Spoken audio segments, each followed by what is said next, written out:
Bienvenidos a nuestro podcast La Biblia en un año, episodio 182. ¡Wow!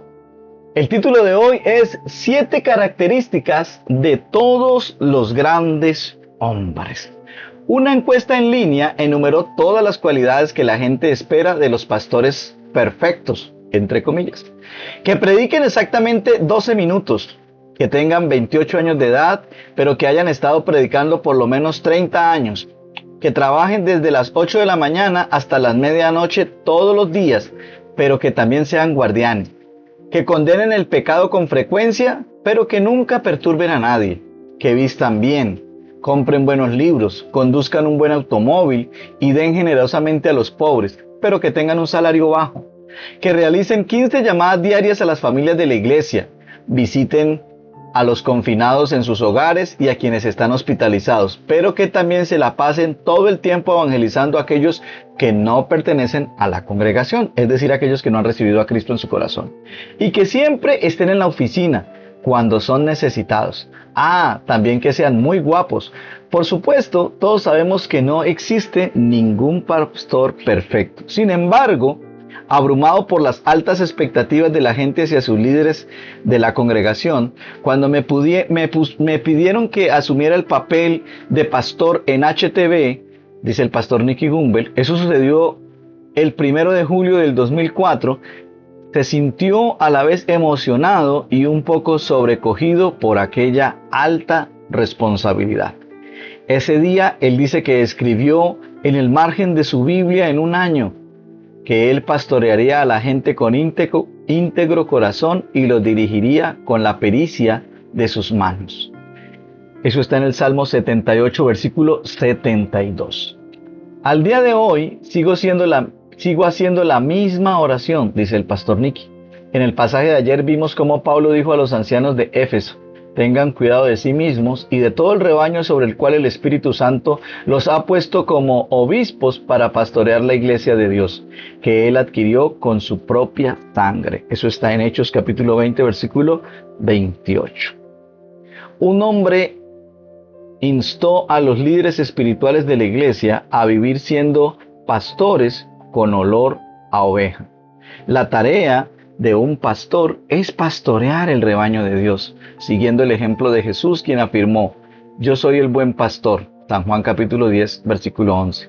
En los pasajes de hoy vamos a ver 7 grandes características o 7 características de todos los grandes líderes. Y una vez más, para leer el pasaje de la Biblia, vamos a tener una invitada muy, pero muy agradable para mí. Y es mi amada y esposa, Marisol Rojas. Pastora, es un gusto compartir con usted en este podcast. Bienvenida. Muchas gracias, amado mío. Bueno, vamos a Salmos. Abra su Biblia en el libro de Salmos, capítulo 78. Vamos a leer desde el verso 56 al 72. La versión que vamos a estar usando hoy es la Nueva Traducción Viviente, NTV. ¿Listo? Salmo 78, verso 56. Dice así, leemos en el nombre del Padre, del Hijo y del Espíritu Santo. Pero ellos siguieron tentando al Dios Altísimo y rebelándose contra Él. No obedecieron sus leyes. Le dieron la espalda y fueron tan infieles como sus padres. Eran tan poco fiables como un arco torcido. Hicieron enojar a Dios al construir santuarios a otros dioses, como sus ídolos lo pusieron celoso. Cuando Dios los oyó, se enojó mucho y rechazó a Israel por completo. Entonces abandonó su morada en Silo, el tabernáculo donde había vivido en medio de su pueblo. Permitió que el arca de su poder fuera capturada. Cedió su gloria a manos enemigas. Entregó a su pueblo para que lo masacraran a espada, porque estaba muy enojado con su propio pueblo, su posesión más preciada. A los jóvenes los mataron con fuego. Las muchachas murieron antes de entonar sus canciones de boda. Masacraron a los sacerdotes y sus viudas no pudieron llorar su muerte. Entonces el Señor se levantó como si despertara de un sueño, como un guerrero que vuelve en sí de una borrachera. Derrotó a sus enemigos en forma aplastante y los mandó a la vergüenza eterna. Pero rechazó a los descendientes de José, no escogió a la tribu de Efraín. En cambio, eligió a la tribu de Judá y al monte Sión, al cual amaba. Allí construyó su santuario tan alto como los cielos, tan sólido y perdurable como la tierra. escogió a su siervo David y lo llamó del redil. Tomó a David de donde cuidaba las ovejas y a los corderos, y lo convirtió en pastor de los descendientes de Jacob, de Israel, del pueblo de Dios. Lo cuidó con sinceridad de corazón y lo dirigió con manos diestras. La palabra de Dios es algo maravilloso. Gracias, amada mía, por disfrutar, leer la palabra, pero también por compartirla con nosotros. Bueno, vamos a ver la primera característica que todos los grandes líderes deben tener. La primera gran característica es integridad y habilidad. Un liderazgo sobresaliente es raro. Al mirar el mundo que nos rodea hoy, vemos que no hay muchos países que estén siendo liderados correctamente.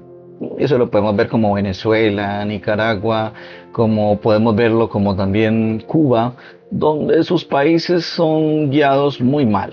Cuando el salmista recapitula la historia hebrea, no halla en ella mucho liderazgo del bueno. Fue una historia de rebelión contra Dios, infieles, se torcieron igual que un arco falso. Dios estaba buscando un hombre conforme a su propio corazón. Lideró al pueblo como un pastor. A su pueblo lo guió como a un rebaño, los llevó por el desierto como ovejas, infundiéndoles confianza para que no temieran. Finalmente encontró a David, un raro ejemplo de gran liderazgo, aunque no perfecto. En el Antiguo Testamento eligió a su siervo David para que apacentase a su pueblo Jacob, a Israel su heredad. Los apacentó con íntegro corazón, los pastoreó con la pericia de sus manos. David tuvo la experiencia de ser literalmente un pastor. Dios lo sacó de los apriscos de las ovejas y usó aquellas habilidades para ser pastor también en el sentido metafórico, como líder y pastor del pueblo de Dios. David tenía algunas características especiales. La primera habilidad y característica era que tenía un corazón íntegro. Integridad es lo opuesto a la hipocresía. La palabra integridad proviene del latín interger, que significa entero. Describe una vida indivisible, una totalidad, que viene de cualidades tales como la honestidad y la consistencia de carácter. Significa actuar de acuerdo con los valores, las creencias y los principios que afirmamos o decimos mantener. El cuidado pastoral del pueblo de Dios debe hacerse con un corazón íntegro. Esta es la característica más importante. La gente decía acerca de Jesús: sabemos que eres un hombre íntegro. ¿Dónde dice eso? En Marcos capítulo 12, versículo 14. Muchos líderes han reflexionado sobre la importancia de la integridad en el desempeño de su función. El expresidente Eisenhower, comandante supremo de las fuerzas aliadas en Europa Occidental durante la Segunda Guerra Mundial, aseguró: la calidad suprema de liderazgo es la integridad, incuestionablemente. Sin ella, ningún éxito verdadero es posible. No importa si es en un campo de fútbol, en un ejército o en una oficina. La segunda característica o la segunda habilidad que David tenía era que tenía manos con pericia. David era un hombre o un pastor habilidoso. Había aprendido a proteger el rebaño con su onda y pasó a dirigir al pueblo de Dios, al pueblo de Israel, con gran habilidad. Hay habilidades de liderazgo que deben ser aprendidas. Adquirimos estas habilidades observando y siguiendo buenos ejemplos, escuchando la sabiduría de los demás, haciendo preguntas a los que admiramos, estudiando junto con maestros y colegas y sobre todo aprendiendo a través de la práctica. En mi caso, digo yo, Luis González, pude aprender varias cosas del apóstol Claudio Palacios y de su esposa, la profeta Patricia. Pero ahora también estoy aprendiendo grandes cosas de la pastora, maestra e intercesora Elizabeth Centeno. Vamos entonces a hacer una oración.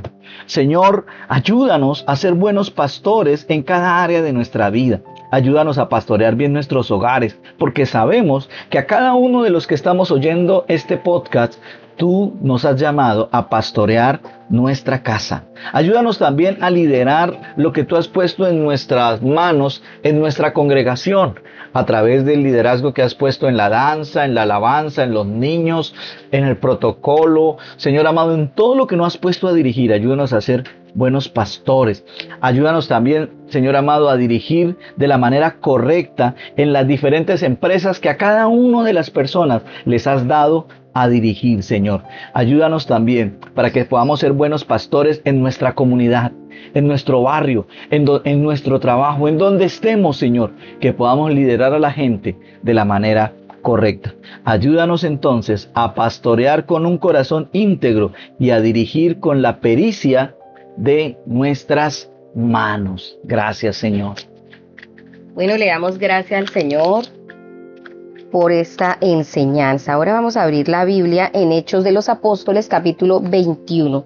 Vamos a leer del 1 al 26 y recordemos que estamos en la Nueva Traducción Viviente. Hechos, vamos a leer desde el verso 1, dice así: Viaje de Pablo a Jerusalén. Después de despedirnos de los ancianos de Éfeso, navegamos directamente a la isla de Cos. Al día siguiente llegamos a Rodas y luego fuimos a Pátara. Allí abordamos un barco que iba a Fenicia, divisamos la isla de Chipre, la pasamos por nuestra izquierda y llegamos al puerto de Tiro en Siria, donde el barco tenía que descargar. Desembarcamos, encontramos a los creyentes del lugar y nos quedamos con ellos una semana. Estos creyentes profetizaron por medio del Espíritu Santo que Pablo no debía seguir a Jerusalén. Cuando regresamos al barco al final de esta semana, toda la congregación, incluidos las mujeres y los niños, salieron de la ciudad y nos acompañaron a la orilla del mar. Allí nos arrodillamos, oramos y nos despedimos. Luego abordamos el barco y ellos volvieron a casa. Después de dejar Tiro, la siguiente parada fue en Tolemaida, donde saludamos a los hermanos y nos quedamos un día. Al día siguiente continuamos hasta Cesarea y nos quedamos en la casa de Felipe el evangelista, uno de los 7 hombres que habían sido elegidos para distribuir los alimentos. Tenía 4 hijas solteras que habían recibido el don de profecía. Varios días después llegó de Judea un hombre llamado Ágabo, quien también tenía el don de profecía. Se acercó, tomó el cinturón de Pablo y se ató los pies y las manos. Luego dijo: el Espíritu Santo declara, de esta forma será atado el dueño de este cinturón por los líderes judíos en Jerusalén y entregado a los gentiles. Cuando lo oímos, tanto nosotros como los creyentes del lugar le suplicamos a Pablo que no fuera a Jerusalén. Pero él dijo: ¿por qué todo este llanto? Me parte en el corazón. Yo estoy dispuesto no solo a ser encarcelado en Jerusalén, sino incluso a morir por el Señor Jesús. Al ver que era imposible convencerlo, nos dimos por vencidos y dijimos: que se haga la voluntad del Señor. Pablo llega a Jerusalén. Después de esto empacamos nuestras cosas y salimos hacia Jerusalén. Algunos creyentes de Cesarea nos acompañaron y nos llevaron a la casa de Mnasón, un hombre originario de Chipre y uno de los primeros creyentes. Cuando llegamos, los hermanos de Jerusalén nos dieron una calurosa bienvenida. Al día siguiente, Pablo fue con nosotros para encontrarnos con Santiago y todos los ancianos de la iglesia de Jerusalén estaban presentes. Después de saludarlos, Pablo dijo y dio un informe detallado de las cosas que Dios había realizado entre los gentiles mediante su ministerio. Después de oírlo, alabaron a Dios. Luego dijeron: tú sabes, querido hermano, cuántos miles de judíos también han creído, y todos ellos siguen muy en serio la ley de Moisés. Pero se les ha dicho a los creyentes judíos de aquí, de Jerusalén, que tú enseñas a todos los judíos que viven entre los gentiles que abandonen la ley de Moisés. Ellos han oído que les enseñas que no circunciden a sus hijos ni que practiquen otras costumbres judías. ¿Qué debemos hacer? Seguramente se van a enterar de tu llegada. Queremos que hagas lo siguiente: hay entre nosotros 4 hombres que han cumplido su voto. Acompáñalos al templo y participa con ellos en la ceremonia de purificación y paga tú los gastos para que se rapen la cabeza según el ritual judío. Entonces todos sabrán que los rumores son falsos y que tú mismo cumples las leyes judías. En cuanto a los creyentes gentiles, ellos deben hacer lo que ya les dijimos en una carta: abstenerse de comer alimentos ofrecidos a ídolos, de consumir sangre o la carne de animales estrangulados y de la inmoralidad sexual. Arresto de Pablo. Así que al día siguiente Pablo fue al templo con los otros hombres. Ya había comenzado el ritual de purificación, anunció públicamente la fecha en que se cumpliría el tiempo de los votos y se ofrecerían los sacrificios por cada uno de los hombres. Amén. Bueno, qué bendición esta palabra. Bueno, cuando vemos lo que ya hemos escuchado o lo hemos leído también, nos damos cuenta de que en el punto anterior, en el punto 1, hablamos exactamente de 2 características. ¿Cuáles fueron esas dos características? Integridad y habilidad. ¿Sí? Ahora, en el punto número 2, vamos a hablar de 3 características. En el punto número 2 vamos a ver 3 características importantes.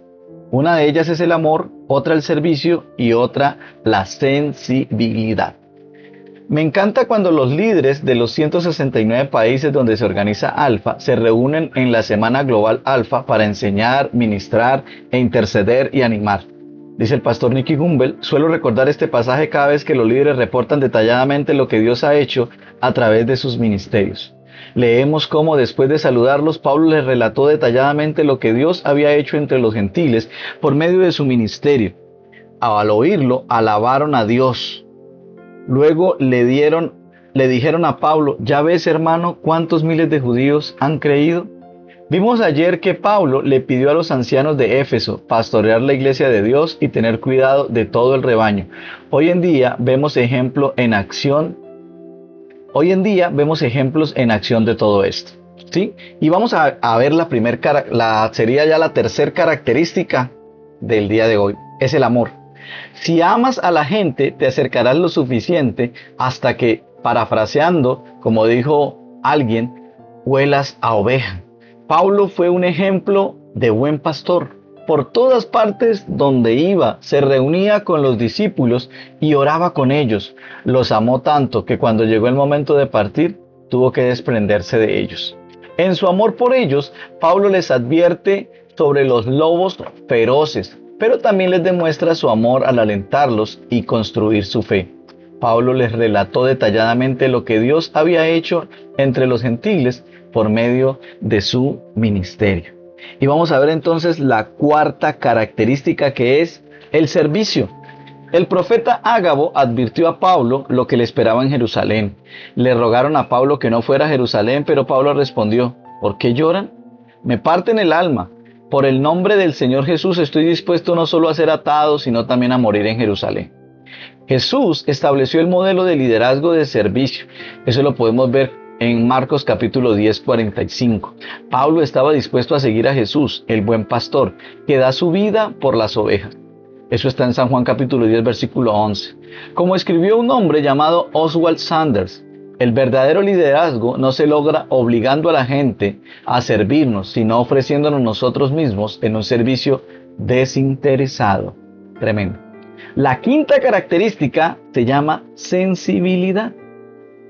A menudo pensamos en el impulso pionero de Pablo y su audacia al hablar, lo cual no quita para que también fuera sensible a la cultura de Jerusalén.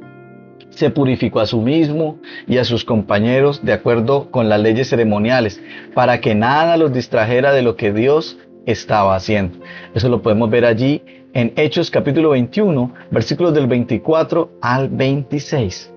Bueno, ya después de haber visto estas 5 características, vamos a hacer una oración. Señor, ayúdanos a tener ese mismo amor y cuidado por tu gente. Ayúdanos a protegerlos de los lobos. Danos el valor de estar dispuestos a hacer sacrificios por ellos.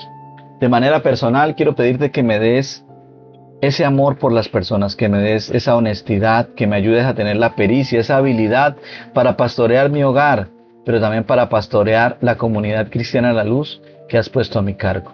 También para pastorear a tantas personas que hoy por hoy escuchan estos podcasts. En el nombre de Cristo Jesús, gracias, Señor.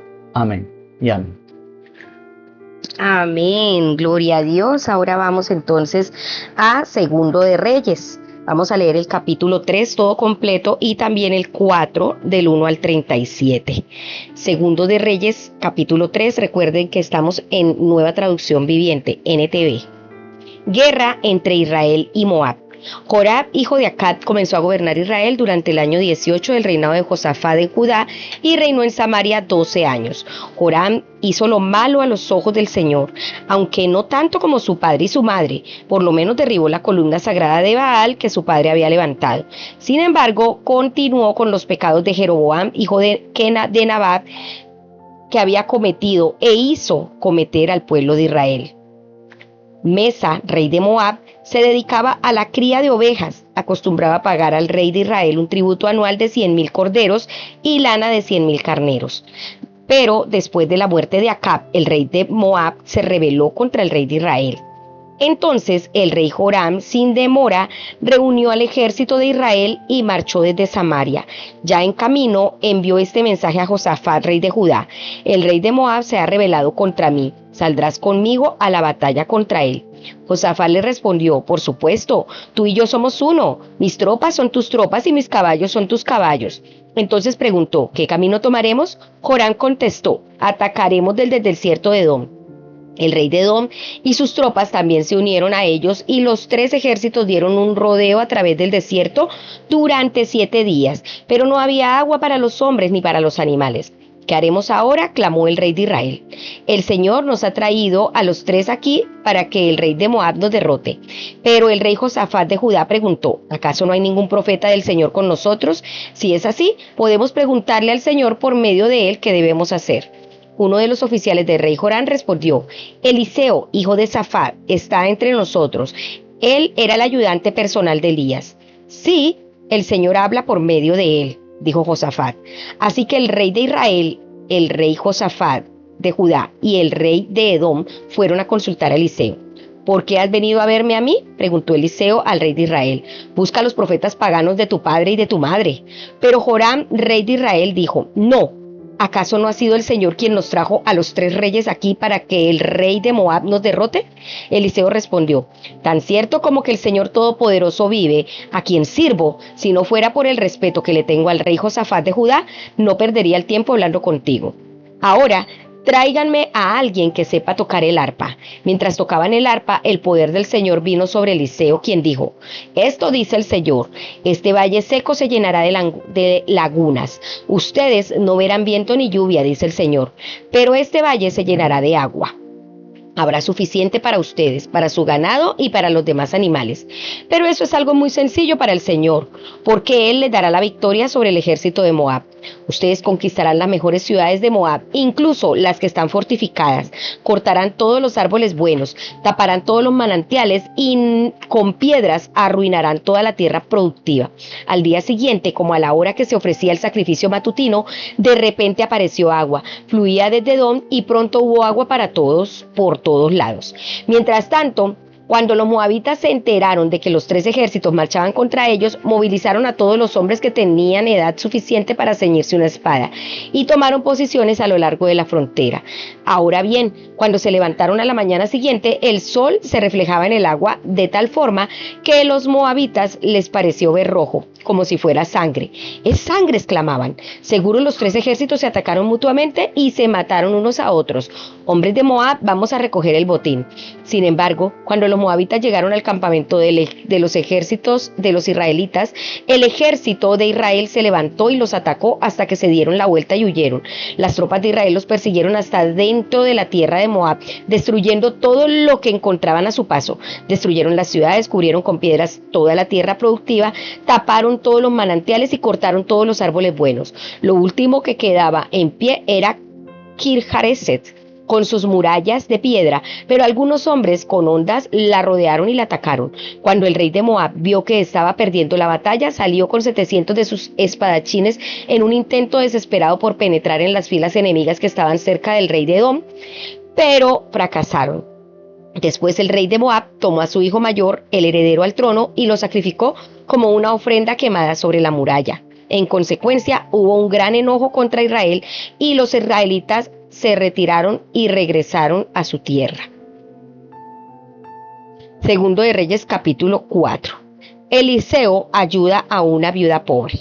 Cierto día, la viuda de un miembro del grupo de profetas fue a ver a Eliseo y clamó: mi esposo, quien te servía, ha muerto, y tú sabes cuánto él temía al Señor.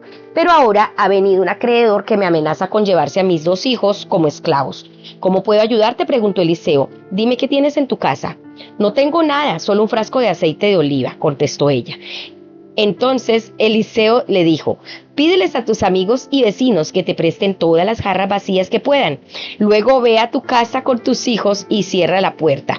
Vierte en las jarras el aceite de oliva que tienes en tu frasco, y cuando se llenen, ponlas a un lado. Entonces ella hizo lo que se le indicó. Sus hijos le traían jarras y ella las llenaba una tras otra. Pronto todas las jarras estaban llenas hasta el borde. «Tráeme otra jarra», le dijo a uno de sus hijos. «Ya no hay más», le respondió. Al instante el aceite de oliva dejó de fluir. Cuando ella le contó al hombre de Dios lo que había sucedido, él le dijo: «Ahora vende el aceite de oliva y paga tus deudas. Tú y tus hijos pueden vivir de lo que sobre». Eliseo y la mujer de Sunem. Cierto día Eliseo fue a la ciudad de Sunem y una mujer rica que vivía allí le insistió que fuera a comer a su casa. Después, cada vez que él pasaba por allí, se detenía en esa casa para comer algo. Entonces la mujer le dijo a su esposo: «Estoy segura de que este hombre que pasa por aquí de vez en cuando es un santo hombre de Dios. Construyamos un pequeño cuarto en el techo para él y pongámosle una cama, una mesa, una silla y una lámpara. Así tendrá un lugar donde pueda quedarse cada vez que pase por aquí». Cierto día, Eliseo regresó a Sunem y subió a ese cuarto para descansar. Entonces le dijo a su sirviente Giezi: «Dile a esa mujer sunamita que quiero hablar con ella». Cuando ella llegó, Eliseo le dijo a Giezi: «Dile, agradecemos tu amable interés por nosotros. ¿Qué podemos hacer por ti? ¿Quieres que te recomendemos con el rey o con el comandante del ejército?» «No», contestó ella, «mi familia me cuida bien». Más tarde, Eliseo le preguntó a Giezi: «¿Qué podemos hacer por ella?» «Ella no tiene hijos», contestó Giezi, «y su esposo ya es un anciano». «Llámala de nuevo», le dijo Eliseo. La mujer regresó y se quedó de pie en la puerta mientras Eliseo le dijo: «El año que viene por esta fecha tendrás un hijo en tus brazos». «No, señor mío», exclamó ella, «hombre de Dios, no me engañes así, ni me des falsas esperanzas». Efectivamente, la mujer pronto quedó embarazada y al año siguiente, por esa fecha, tuvo un hijo tal como Eliseo le había dicho. Cierto día, el niño ya más grande salió a ayudar a su padre en el trabajo con los cosechadores y de repente gritó: «Me duele la cabeza, me duele la cabeza». Su padre le dijo a uno de sus sirvientes: «Llévalo a casa junto a su madre». Entonces, el sirviente lo llevó a su casa y la madre lo sostuvo en su regazo, pero cerca del mediodía el niño murió. Ella lo subió y lo recostó sobre la cama del hombre de Dios. Luego cerró la puerta y lo dejó allí. Después le envió un mensaje a su esposo: «Mándame a uno de los sirvientes y un burro para que yo pueda ir rápido a ver al hombre de Dios y luego volver enseguida».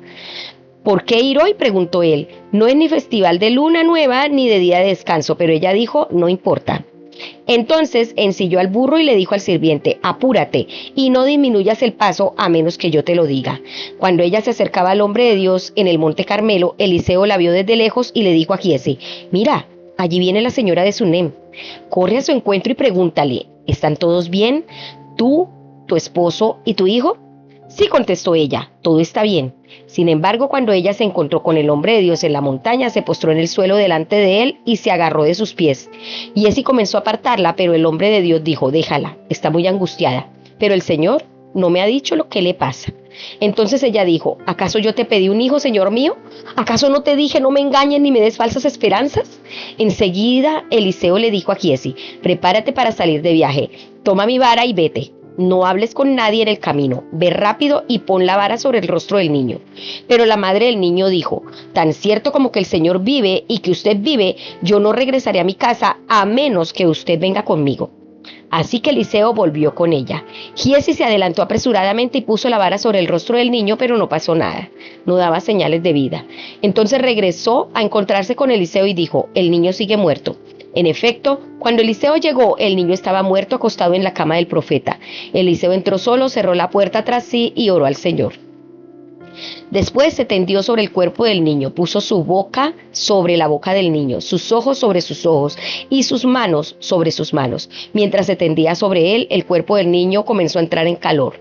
Entonces Eliseo se levantó, caminó de un lado a otro en la habitación y se tendió nuevamente sobre el niño. Esta vez el niño estornudó 7 veces y abrió los ojos. Entonces Eliseo llamó a Giezi y le dijo: «Llama a la madre del niño». Cuando ella entró, Eliseo le dijo: «Aquí tienes, toma tu hijo». Ella cayó a los pies de Eliseo y se inclinó ante él llena de gratitud. Después tomó a su hijo en brazos y lo llevó abajo. Amén. Esta palabra es muy conmovedora. Mientras la pastora Marisol leía, sus lágrimas brotaban por su rostro porque es una palabra muy, muy poderosa. Bueno, mis amados, hoy quiero irles recordando que ya hemos visto hasta aquí 5 características. La primera es la integridad, la segunda la habilidad, la tercera el amor, la cuarta el servicio y la quinta es la sensibilidad. Ahora, en este tercer punto que voy a leer, vamos a leer las últimas 2 características, compasión y oración. Vemos en este pasaje por qué la imagen del pastor era tan popular en la Biblia. Había un montón de ovejas alrededor.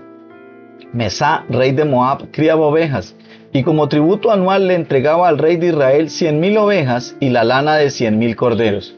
Los acontecimientos que leímos tuvieron lugar en el siglo IX antes de Cristo. Jorán reinó de año 852 al año 841 antes de Cristo.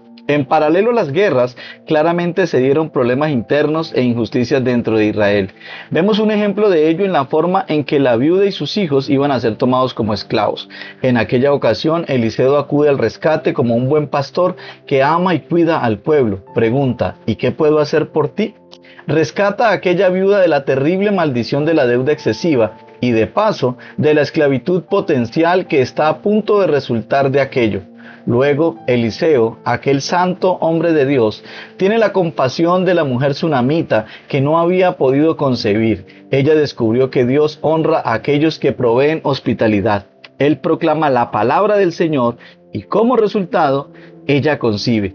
Hasta ahí vemos el punto número 6 o la característica número 6, que es la compasión. Y aquí empieza la número 7, que es la oración. Eliseo ora al Señor cuando el hijo de ella muere.